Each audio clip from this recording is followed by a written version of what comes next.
How would you like a 15% discount to my daily email, the stack of stuff, the show notes, discounts to the conference, all of that? All you need to do is text the word show to 33777. You'll get the annual subscription with a 15% discount to my daily email. You'll get the stack of stuff, the links to the show notes, discounts to the conference, and so much more. All you have to do is text the word show, SHOW, to 33777. Text show to 33777.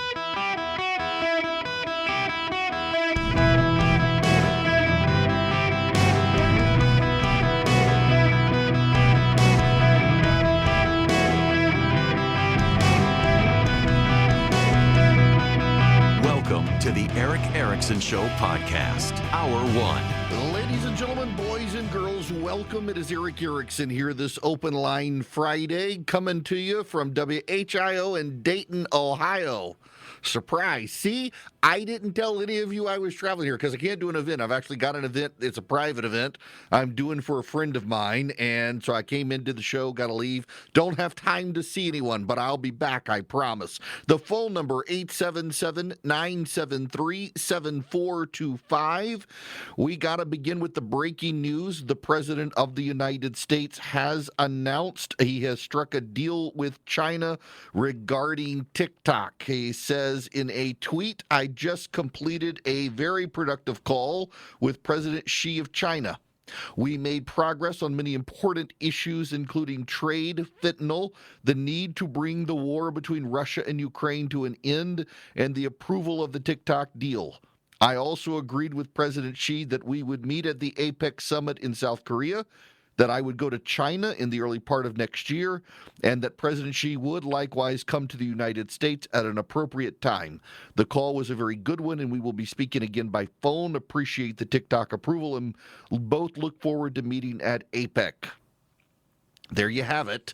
The President of the United States, the President of China meeting by phone. The TikTok deal is approved by the Chinese Communist Party, showing you just how invested in TikTok the Chinese communists are as well. We do not know, this is something we do not know right now, whether or not the TikTok algorithm will remain in China. The Chinese have suggested that the algorithm will still have to be run through China. It will still be controlled by China. If so, that's kind of a bad deal. We will find out more details. I'll get into some more of this later because there's another story about China I want to get into. But first, really, got to talk about the Jimmy Kimmel situation. It continues to play out. I'm noticing there really isn't a push by progressives to call for restraints on the federal government. Have you noticed that? There aren't really any calls for constraint. I have a piece this morning. If you text the word data to 33777, you can follow the link. You can get a discounted subscription even if you want. You can see my morning piece on Kimmel. I think government interference in the private sector is bad. I know and I like Brendan Carr, the chairman of the FCC. I actually think he's a great guy and a great chairman of the FCC. I think he's done a very good job. I don't think he should have said what he said. I don't think he should have said what he said because I think what was going to happen anyway. And he's now provided in his actions a convenient distraction for progressives to say it was government interference. The reality is that Jimmy Kimmel's ratings have gone down 43% since January. The reality is that Jimmy Kimmel has worked to alienate half the country and use them as the butt of his jokes. The reality is, in fact, in the last year, Jimmy Kimmel has only had on 2 guests out of hundreds who could be classified as center-right.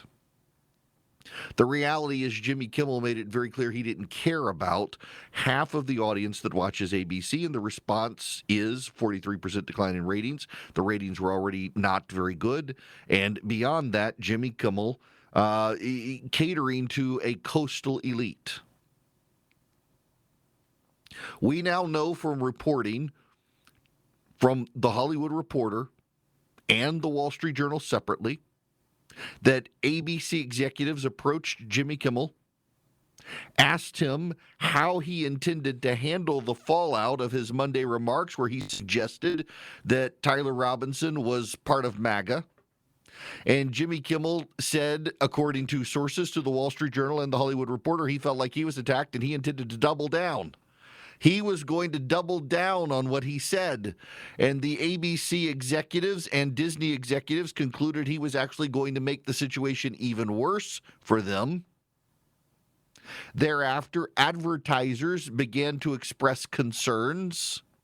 Even before the chairman of the FCC said anything, advertisers were expressing their concerns. You got that? Before Brendan Carr said a word, advertisers were already expressing concerns.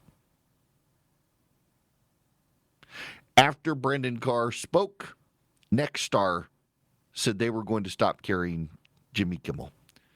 The left says Nexstar has a deal before the FCC. They were trying to get in good with the FCC. There's actually no evidence of this, but the left believes it is so. And you know, if the left believes it is so, you're supposed to believe it, and it becomes the gospel truth, even though there's no evidence. After Nexstar spoke, Sinclair spoke. Sinclair owns more ABC affiliates than any other company. And it, too, said it would stop carrying Jimmy Kimmel's show. So, it doesn't really look like Brendan Carr had much to do with it. The advertiser spoke, then the networks, the affiliates spoke. Brendan Carr in between. The concern here and the problem is that I think that had Brendan Carr said nothing, the same thing would have happened. And by him speaking, it allowed the left to distract from the reality. The very people who cheered ABC when Roseanne Barr was taken off the air, the very same people who cheered Fox News booting Tucker Carlson, the very same people who have called for the end of cable companies carrying Fox News, Newsmax, OAN, and others, now they're screaming free speech. They don't believe in free speech. They just don't like it when it happens to them. They don't like it when they are the victims of a government power play. They believe that they can use the power. They don't like it against them. And the proof in the pudding is that they are not asking for the federal government to be restrained.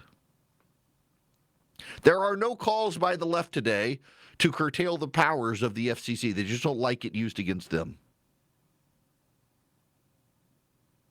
Do you remember Mark Baisley Youssef? Does that name ring a bell to any of you? Mark Baisley Youssef.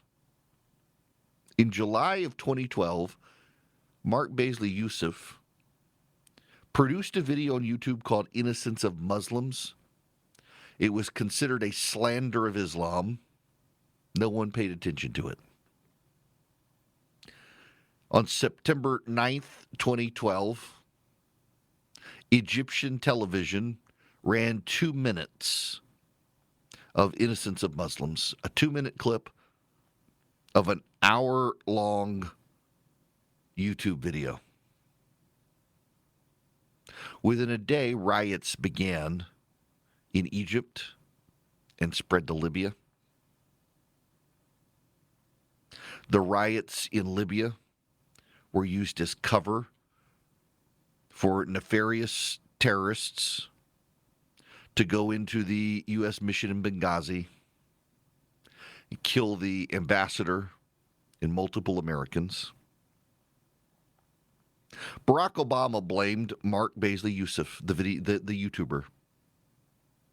Barack Obama, the president of the United States, publicly blamed a YouTuber for starting the riots in the Middle East. And the Justice Department, Barack Obama's Justice Department, led by Eric Holder, arrested Baisley Youssef.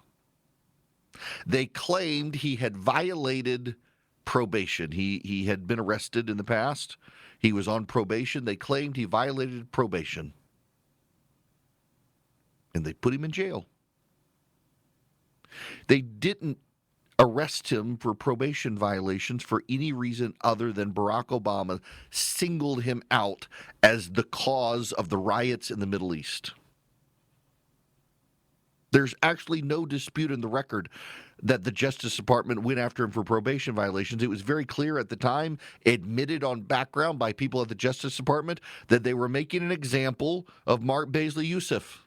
They could and they would make an example of a YouTuber for causing riots in the Middle East that led to the deaths of multiple Americans in Benghazi.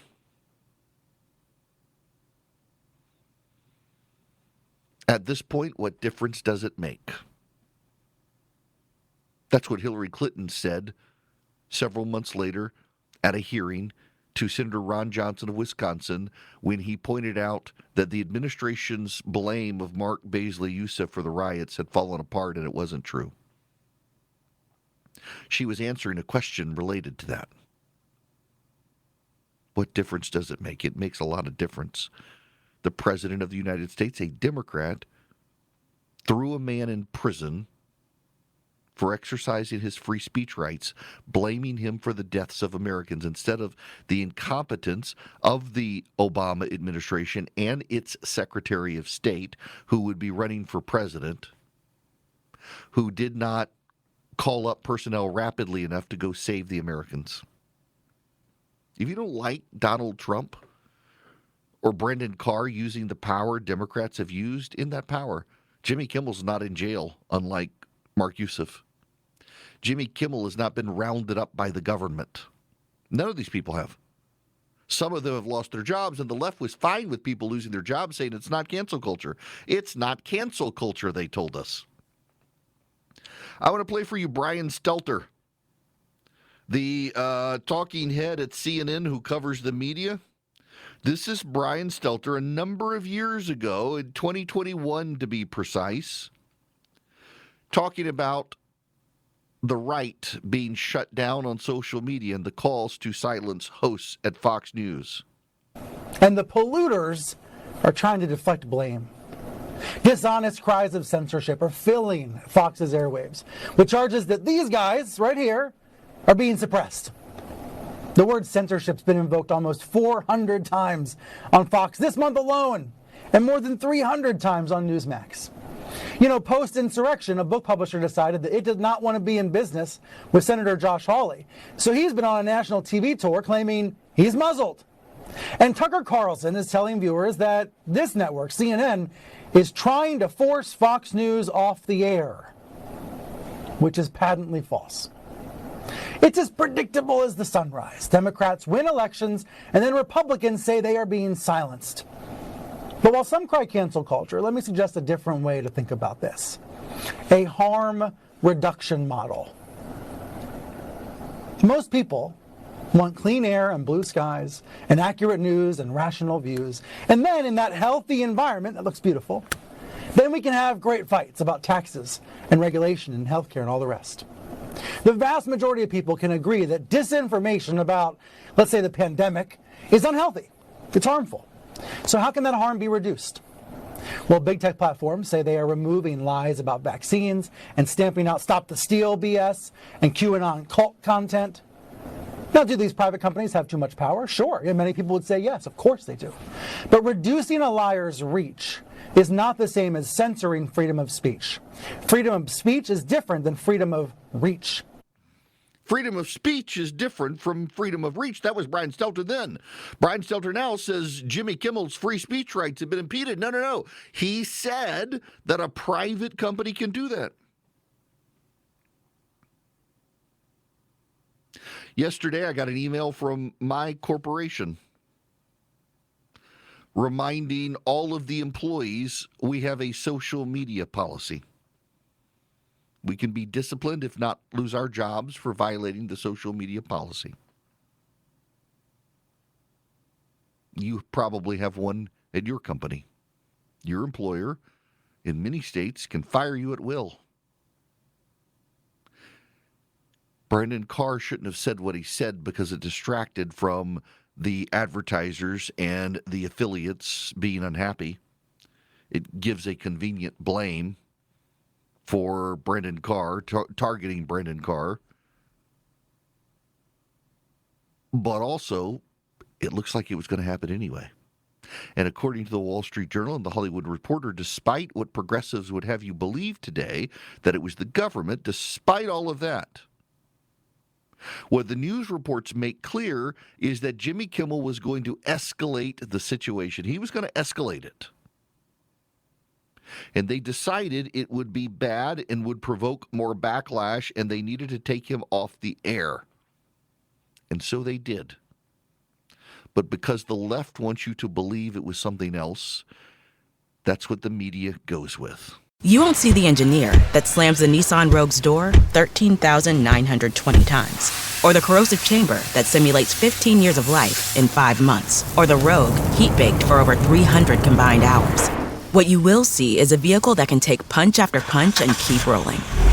Nissan, #1 in new vehicle quality among mainstream brands by J.D. Power. We put it through the worst, so you get its best. For J.D. Power 2025 U.S. Initial Quality Study Award information, visit jdpower.com/awards. Awards based on 2025 model year. Newer models may be shown. Greetings, welcome. It's Eric Erickson here across the United States. It's an open line Friday, 877-973-7425. Should you wish to be on the program, very happy to have you. The House of Representatives has passed a measure honoring Charlie Kirk. It was a bipartisan vote. However, the far left progressives and the Congressional Black Caucus chose to either vote no or boycott the vote. But there were a number of Democrats who voted for the resolution as well, honoring his life and denouncing attacks on free speech in the United States of America. Alexandria Ocasio-Cortez, of course, called the vote very painful for millions of Americans. There is word she is looking at a 2028 presidential run as the far-left leader of the progressives. It'll be interesting to see if she does that or runs for the United States Senate. There is some speculation she might run for the U.S. Senate. She's a very polarizing figure in the United States, but I will tell you, she's also very smart and can connect with young voters. You're dismissive of her because you don't like her, but I would be careful dismissing her. Now, I'm broadcasting from our affiliate, WHIO, in Dayton, Ohio today. See, I didn't tell anybody this. I got to tell you, though, I had a just heartbreaking moment where I'm flying up, doing an event in Columbus, so flew into Dayton, going to fly home from Columbus, and one of the people involved in the event suggested they could fly me up on their plane last night after my charity event in Atlanta, and I was so excited to do it and be spoiled, and then there was a mechanical malfunction with the plane, so I wound up going with Delta this morning. Boo. I was so excited. It didn't work out, but that's okay. Maybe one day. Now, I got to tell you about Swiss America. They would like to help you protect your hard-earned assets right now, and you can do that by calling them or texting them, or you can go to SwissAmerica.com/Eric today. They are the nation's trusted leader in precious metals, have been for 40 years, rated A+ by the Better Business Bureau, and their report on the secret war on cash can just spend 15 minutes to read it. It can save on your retirement and finances. You get a free copy by calling or texting 800-289-2646. All you have to do is send them my name, Eric. If you call them at 800-289-2646, just say Eric Erickson sent me, or you can just text Eric, E-R-I-C-K, to 800-289-2646. The all-out war on cash includes digital forms of currency. They're coming for your crypto, the feds are. Find out how you can protect your assets with this report, The Secret War on Cash, from Swiss America, completely free. Call or text my name, Eric, to 800-289-2646. You can also just go to SwissAmerica.com/Eric and put in your information, SwissAmerica.com/ERICK. Or just text my name, Eric, to 800-289-2646. Message and data rates may apply. You won't see the engineer that slams the Nissan Rogue's door 13,920 times. Or the corrosive chamber that simulates 15 years of life in 5 months. Or the Rogue heat-baked for over 300 combined hours. What you will see is a vehicle that can take punch after punch and keep rolling. Nissan, #1 in new vehicle quality among mainstream brands by J.D. Power. We put it through the worst, so you get its best. For J.D. Power 2025 U.S. Initial Quality Study Award information, visit jdpower.com/awards. Awards based on 2025 model year. Newer models may be shown. Hello and welcome. It is Eric Erickson here across the nation. Open line Friday, 877-973-7425. There is breaking news.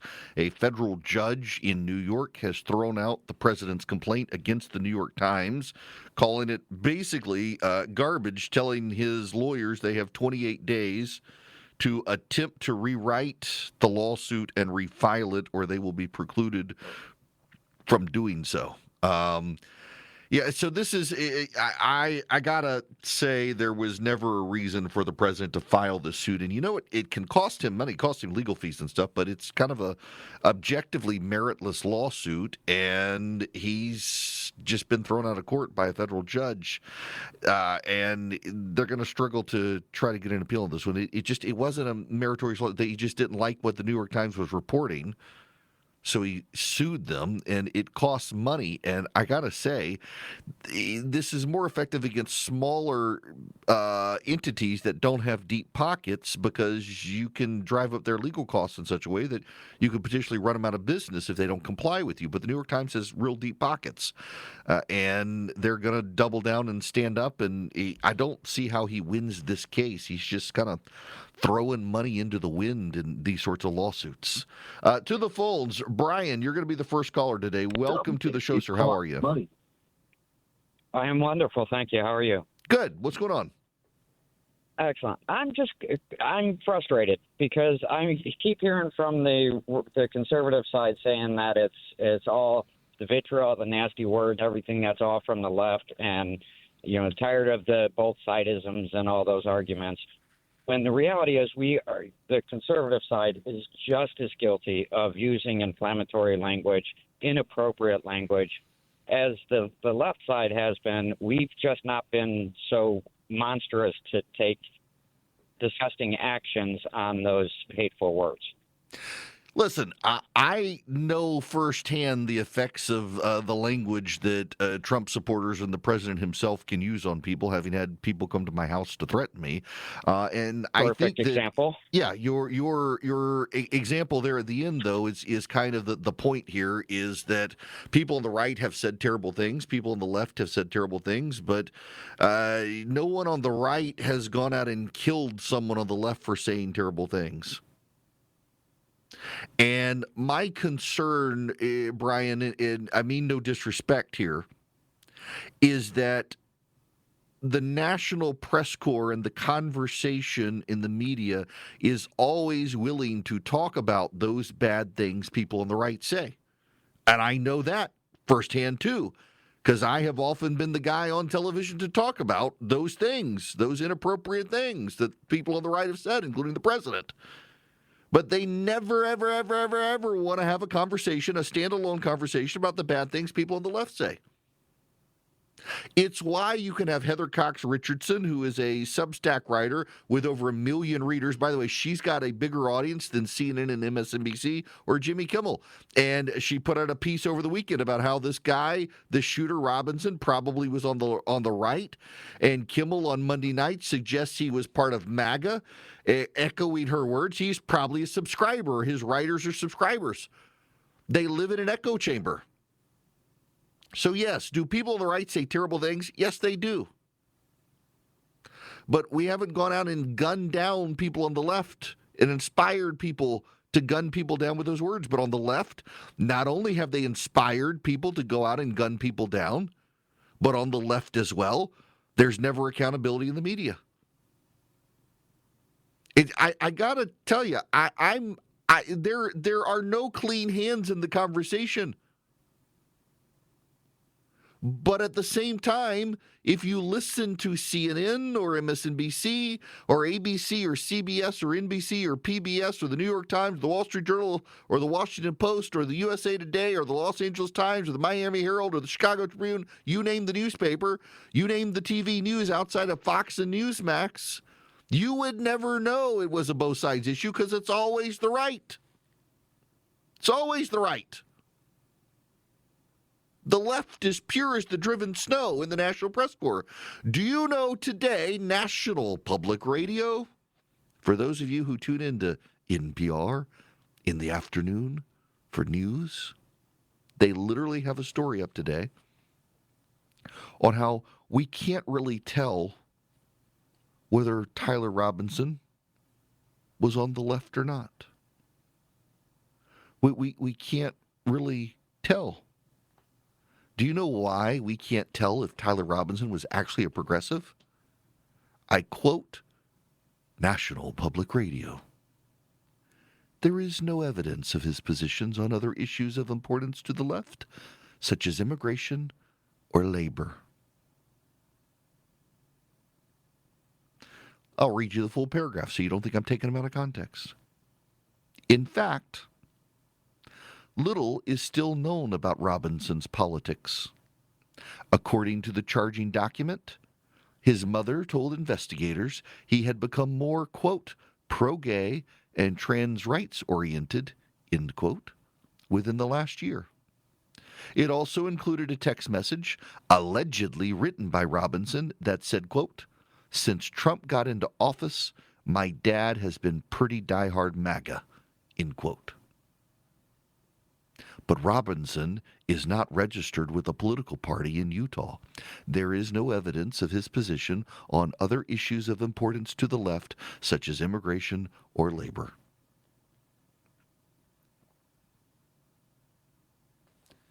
The actual headline of the piece, why did alleged assassin target Kirk? Evidence paints complicated picture. See, they can't accept that this guy's on the left. They've got to deny it. So do people on the right say mean things? Yeah, they sure do. They say mean things about me when they don't like me. I've been eviscerated by people, yesterday for saying if you go to a Bible-believing church, it's a conservative church, believes in the inerrancy of God, and your pastor didn't preach about Charlie Kirk on Sunday and you're mad about it, that's you sinning, turning politics into an idol. Don't be mad at your pastor. Suddenly you think he's woke. You've liked him all this time. He just didn't affirm what you wanted from the pulpit on Sunday. That's on you. I'm getting eviscerated online by progressives on the right for saying that, who've decided we got to bring politics in the pulpit. I acknowledge, I'm willing to acknowledge there are people on the right who have issues. But the media's not. The Democrats are not. Donald Trump, George W. Bush, John McCain, Mitt Romney, Sarah Palin, Paul Ryan, they can have controversial policies. No national media outlet ever called Barack Obama's policies controversial, even though they were.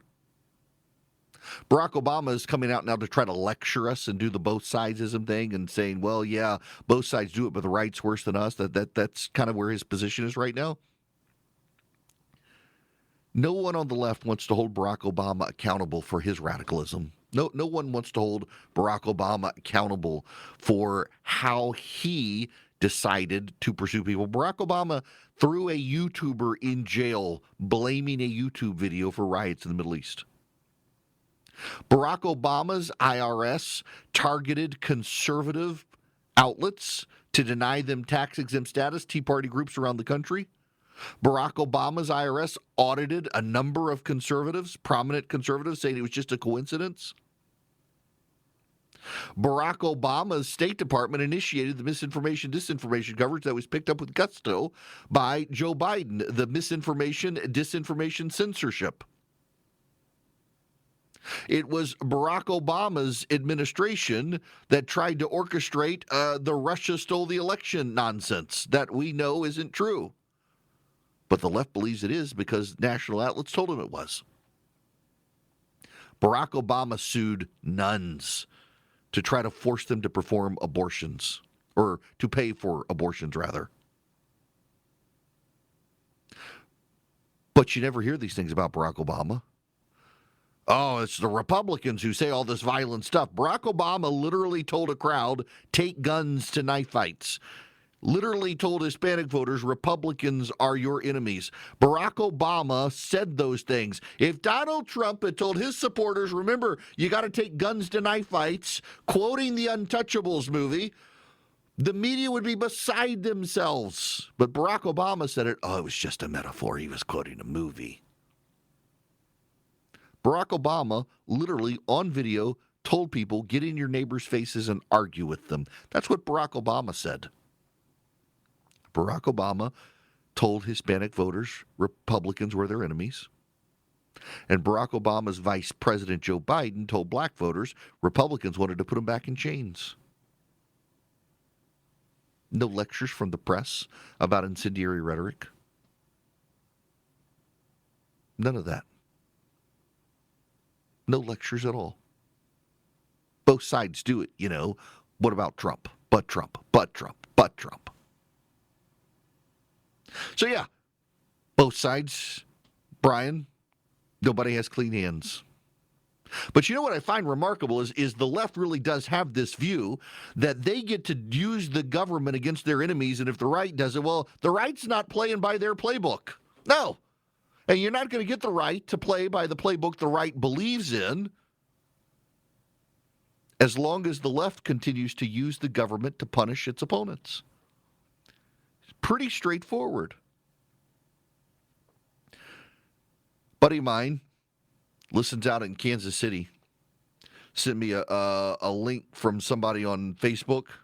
Says, I want a government small enough that it doesn't matter what its leaders think about late night TV. Amen and amen. Wouldn't that be nice? A government small enough we don't have to care whether Donald Trump likes late night or not. A government small enough it can be drowned in a bathtub. A government big enough to give you everything you want is a government big enough to take it all away. And again, I would point out, I find it is very, very notable for all of the people who are really upset about Brandon Carr and the FCC on the left, for all of them screaming censorship, for all of them saying it was the government putting pressure on ABC, for all of them attacking Disney, for bowing to the Trump administration. There is not a single person on the left of any note that I have seen who says, hey, you know what, maybe we really should reduce the size and scope of the government.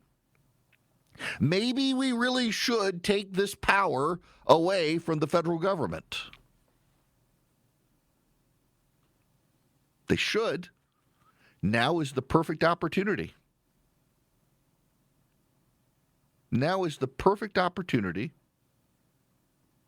for the left to join us in defanging the right.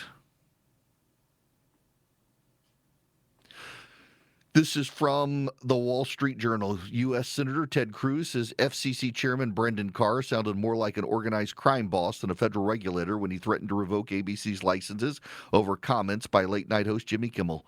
The Texas Republican emphasized how much he hates what Kimmel said about the assassination of conservative activist Charlie Kirk and how much he likes and works closely with Carr.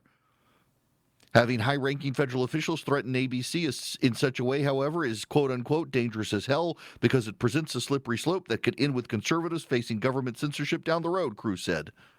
If the government gets in the business of saying, we don't like what you, the media, have said, we're going to ban you from the airwaves if we don't say what we like, that will end up bad for conservatives, Cruz said on his Friday podcast. He's right.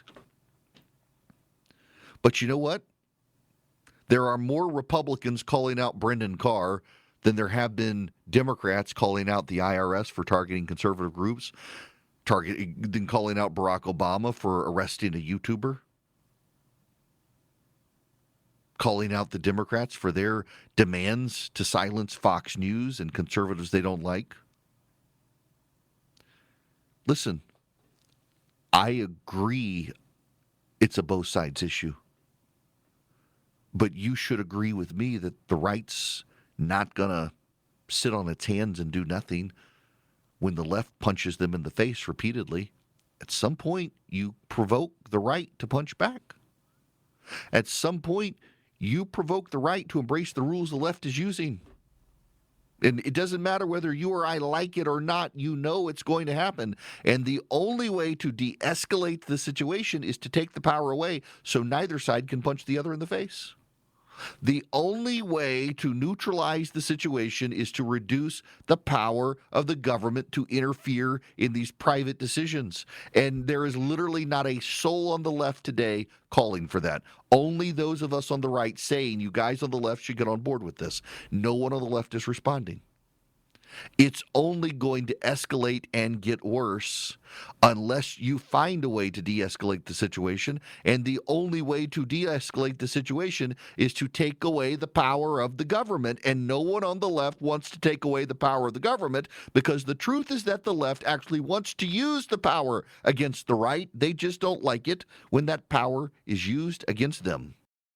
You won't see the engineer that slams the Nissan Rogue's door 13,920 times, or the corrosive chamber that simulates 15 years of life in 5 months, or the Rogue heat-baked for over 300 combined hours.